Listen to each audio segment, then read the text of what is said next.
Hi everyone. I'd like to give you a little how-to on creating enrollments and changing and updating the status of enrollment in Loris. As Sean David has explained to you, the transition between recruitment services and student services now has a couple of updated pieces of protocol. The first of the pieces that I'm going to explain is creating enrollments that we've done since the beginning. So we will just continue to create our enrollments as we do. A lead is moved into accepted confirmed. I should say it when a student is moved into accepted confirmed, we will be able to then create their enrollment record. We should be sticking to the 6 weeks prior to class's start date in terms of when we create our enrollment. So if we have someone accepted confirmed much earlier than that 6 weeks, we want to hold off on creating their enrollments. That way we give time for student services to make their transition into the current term for the new students. So once that point hits, we can go ahead and click on Create Enrollment, and all of our information should carry over to the enrollment record, such as the contact information, their start school, their finance option, their revenue status. All of that should carry right over. Now, if something was not filled out on the opportunity record, perhaps like the finance option, you can go ahead and put it in at this time because it is a required field. The other field that is required is the student advisor, which, as we all know, defaults to the CRM app person. So we obviously need to change this to our student advisor on our particular program. So I'm going to go ahead and do that now. And just remember that if we don't take care of this, the program coordinators and the student advisors will not be updated that they actually have the enrollment record. So make sure that you do put all of those pieces in that are in the asterisks.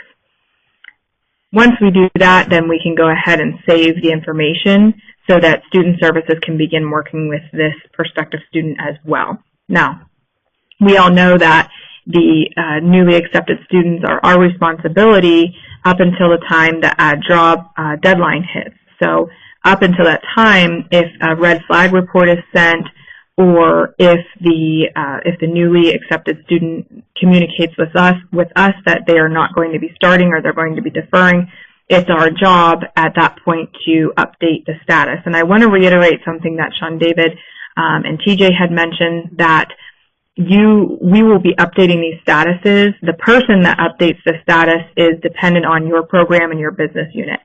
Maybe some programs, the specific EAs will update the status.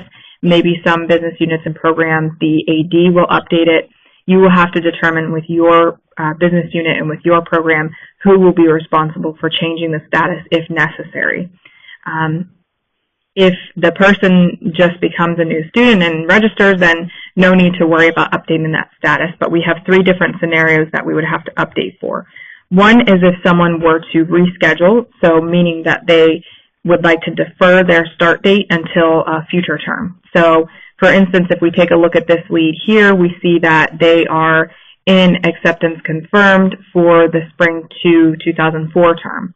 And if they perhaps would like to hold off until the summer term, I would go ahead and mark them as I would need to change their to date.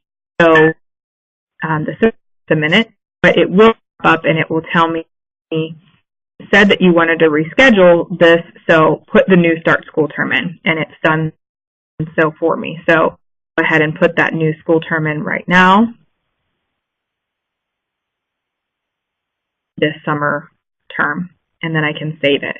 Now, upon doing so, we've updated the enrollment record, but now we need to also update the opportunity record. So don't forget to do both, because the reports will be inaccurate if we're not updating both.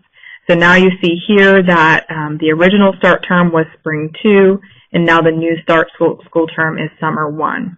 We'd go back to the opportunity record, and where we would want to put this person now would be in the accepted deferred category. Accepted deferment. And again, we need to change the school term here as well. so that all of our reports pull proper and accurate information. So that would be the case. That's what we would do in the case of a person rescheduling their enrollment. Now, if someone were to cancel their enrollment instead of rescheduled, we will simply choose canceled.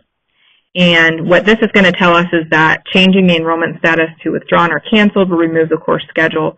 It's basically asking you if you would like to proceed with that. And if you would, you'd say okay. I'm not going to because I'd like to show you something else on this record, but we would say okay in that instance. We would then go back to the opportunity record and we would choose a reason the person has canceled. So perhaps we lost contact with them, we lost them to competition, or they're just not attending and we don't know the reason. So I'm going to choose that, and then we're good to go on the opportunity record. The last of the three scenarios is if someone chooses the ground campus, in which case we would go ahead and choose the on-campus status, and we would then navigate to the opportunity, and our reason here for the status would be lost to AP. So in the case that those three scenarios pop up before the add drop deadline, we as advisors would go ahead and make those changes on the enrollment record, but also make sure that we're going back to the opportunity record to make those statuses accurate as well.